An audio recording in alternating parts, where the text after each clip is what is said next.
I gotta talk about a wild story. It's actually kind of bizarre to me that this has happened. So, Ta-Nehisi Coates, Mr. Coates. I've just always said Ta-Nehisi, but it's not actually pronounced that way. I just have never taken the time to figure out how to accurately pronounce it. And I mean, by virtue of me being white, he thinks I'm a racist anyway. So why bother being charitable to the guy? I mean, he's really a terrible human being. It has nothing to do with the color of his skin, but his beliefs. This is the man who thought that the firefighters and the police officers who stormed into the World Trade Center on 9/11 to rescue people, many of them dying in the process, were actually bad people. And he felt nothing when they died. Gives you a level of his brokenness. Well, he's a hero on the left, as I mentioned the other day. He is who they pay indulgences to. White progressives embrace Coates to make themselves feel less bad about their country's racism. He had an interview on CBS this morning because he wrote a book. His latest book, he's on a book tour, and his latest book explicitly picks the side of Hamas against Israel. He has the man who looked at the firefighters and police officers dying on 9/11 and basically said good riddance, looks at Hamas going into Israel on October 7th and killing 1,200 people as no big deal. Jews got it coming. And he's written a book. His book does not talk about the Islamic Jihad. His book does not talk about Hamas. His book does not talk about Hezbollah. Every impediment in the Middle East is because of the Jews. The Jews are to blame. It's only the Jews. Everybody else is fine. It's all the Jews. The Jews, the Jews, the Jews, the Jews, the Jews. So Tony Dokoupil on CBS News had an interview with Coates, and now we know that here's the problem. The other reporters at CBS News agreed to ask softball questions, and Gayle King submitted questions in advance to Coates that she wanted to ask him. And Dokoupil, being a real reporter, didn't do that. He did not agree to ask specific questions, and he did not agree to refrain from asking specific questions. He did an interview. And in the course of his interview, Dokoupil asked Coates how he could reconcile his views given what Hamas did on October 7th. And Coates does not like to be challenged. It's one of the things, back in the day, Ta-Nehisi Coates was edited in The Atlantic and elsewhere, but white editors decided that it would be racist of them to edit his voice. Because his voice is his voice is power. If you edit it, you are taking words away from him. You're taking power away from him. And his writing actually got worse when he wasn't edited, but it made him feel good, and he has gone largely unchallenged. Side note. When I was running redstate.com, it was for a long time owned by a group called Eagle Publishing, also on Regnery, the books, and also Human Events, the newspaper. And they asked me to start writing a column in Human Events. And I had an editor. And she would ruthlessly edit my stuff. And the second time she did it, she called me. And she said, I need to apologize. And I said, what for? She says, for editing your columns.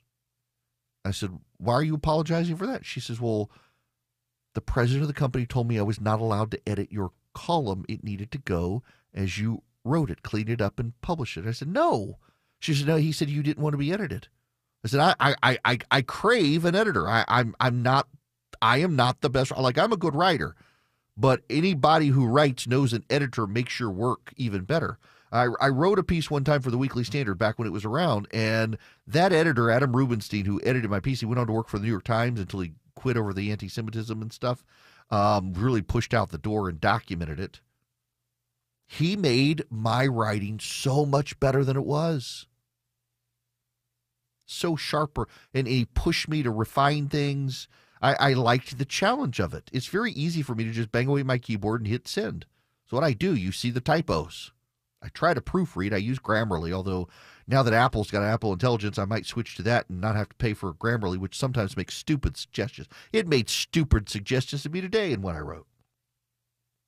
But I don't mind having an editor. An editor makes your writing better. Ta-Nehisi Coates hated having an editor and felt like it was some sort of white man's oppression against him, it seems, from the reporting, and they stopped editing him and his writing declined.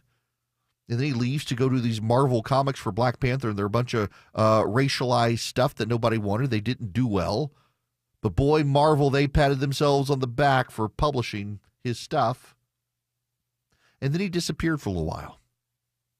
And now he's back.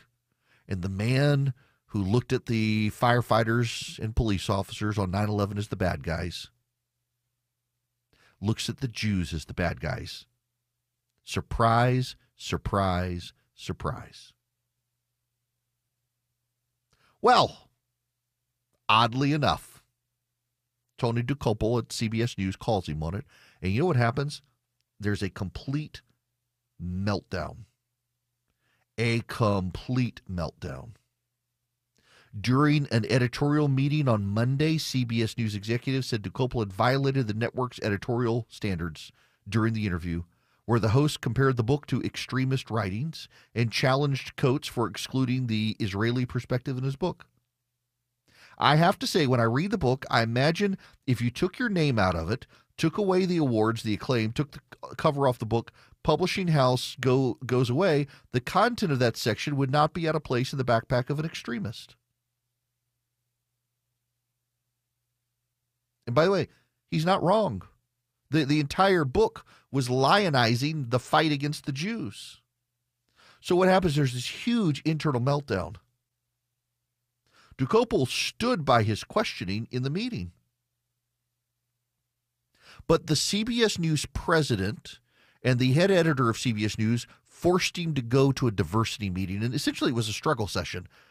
Back in the 1950s, 60s, during the Maoist revolution in China, anyone who was viewed as not sympathetic to the aims of the Communist Party was dragged into the street, and everyone stood around them and yelled at them and berated them. And sometimes it got violent, and sometimes they were killed by students and others. They put Tony Dokoupil at CBS News through a struggle session the other day. They vilified him to his face. They attacked his journalism. They attacked his ability to ask questions. They condemned him. Guess what? You know, I wondered where this would go because Sherry Redstone is the chairman of Paramount Global and majority owner of the company. She's also a huge supporter of Israel. She was asked about this now and says that Tony did a great job in the interview. I think he handled himself and showed the world and modeled what civil discourse is. He showed that there was accountability, that there's a system of checks and balances. And frankly, I was very proud of the work he did. Was very glad that he was the one who did the interview and questioned the management of CBS News. I've been working with the CEOs. I've been working with the woman who does a lot of our diversity training, and I think we all agree that it was not handled correctly, and we all agree that something needs to be done.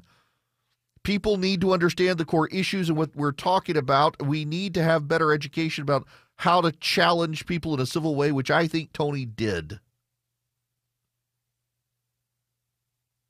But actually, CBS president and CEO George Cheeks stood by the head of CBS News for the struggle session.